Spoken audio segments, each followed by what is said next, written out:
coming with their pain, with their stories, with their dramas and traumas. And when they realize that it's okay to share that and to honor that and to see that as part of themselves, as probably something very important that should have happened.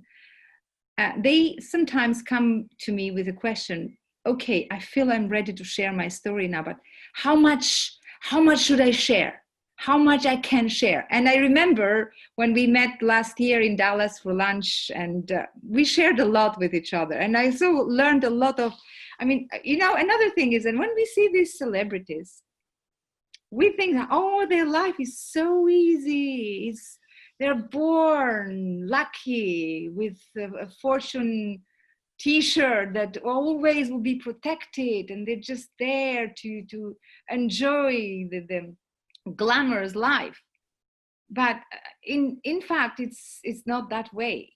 And I really I appreciate who you are and what you have achieved and who you have become, especially after I learned how many challenges you had also to get where you are today. So it's not an easy journey, but then we make it easy as we become heroes.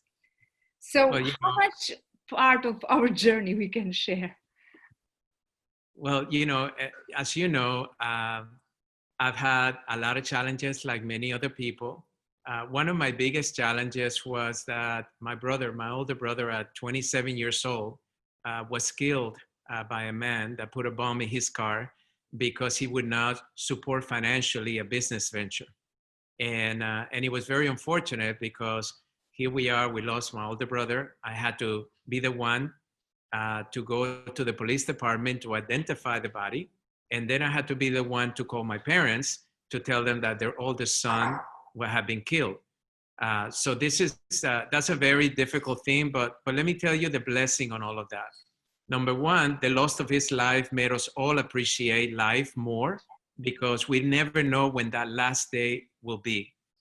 Many of you know that we have lost many beautiful, loving, healthy people at a very young age with an unforeseen disease, an unforeseen heart attack, an unforeseen accident. So those things happen. And I'll talk a little bit more about it later as to how I developed some of these frameworks towards being able to be resilient and grow in many ways. But one of the things that came out that was very powerful is the act of forgiveness when a struggle happens to you. You know, I remember my mother and my father forgiving the man that killed them because he was apprehended within a couple of days by the FBI. I remember all of us having to forgive him. And even though he'll be serving jail time for 2 lifetimes, it didn't matter. As you know, hating and anger, those are not healthy emotions. So the important thing to understand is you have to embrace the discomfort, the pain, in order to get through it.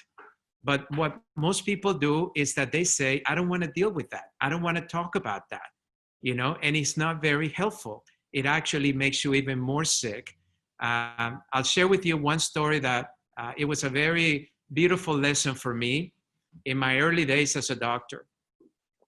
It is my second year in practice many years ago. And I had one of my patients was a lady that was probably about 27 years old, had been extremely successful in a big company here in Dallas, and her headquarters happened to be in Dallas. And all of a sudden she will come into the office, always dressed in a suit because she had a lot of responsibility in this company. She was an executive vice president. And I remember one day she called the office and my office manager, Georgia, called me and said, you know, so-and-so is coming in. She sounds really bad. I don't know what happened. And it was early in the morning. And then all of a sudden she walked into the door and we hardly even recognized her. She was wearing sweats. Her hair was wet, no makeup.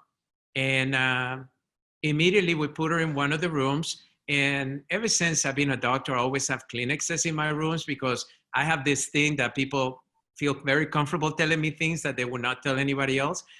but she happened to just sit there and I could just tell something was wrong. And I just listened. And this is a very good lesson because not just me as a doctor, but all of us need to be better listeners. Listeners to ourselves, like what's really going on inside of me and being honest with ourselves, listening to our loved ones, because many times we're so busy that we assume we know what they're thinking, what they're going through. But if we just stop and wait many times, or even ask, is there something happening? It's okay, I have time, you can tell me. You'll be surprised what people may tell you, even your own children at times. But anyway, she started opening up, and she said that that morning, she woke up early morning like always, and she went for a run.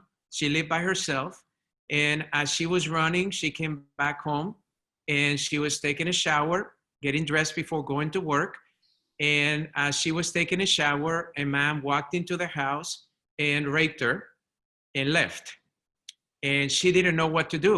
I mean, I can even imagine, right? Going through something that difficult. But I listened.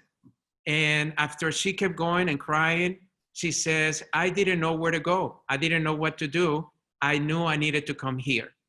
And, that was a safe place for her. So she came there and I listened. And what came to me to tell her was this: I can't even imagine what you went through, but all I can tell you is that every experience in the world that you go through, especially the painful ones, are the ones that prepare us for our destiny. The easy experiences are never really the ones that teach us the biggest lessons. They're too easy, but the painful ones, that's the ones that we have to pay attention to. And I said, all I can see right now is that this experience is going to allow you to become something greater than you are.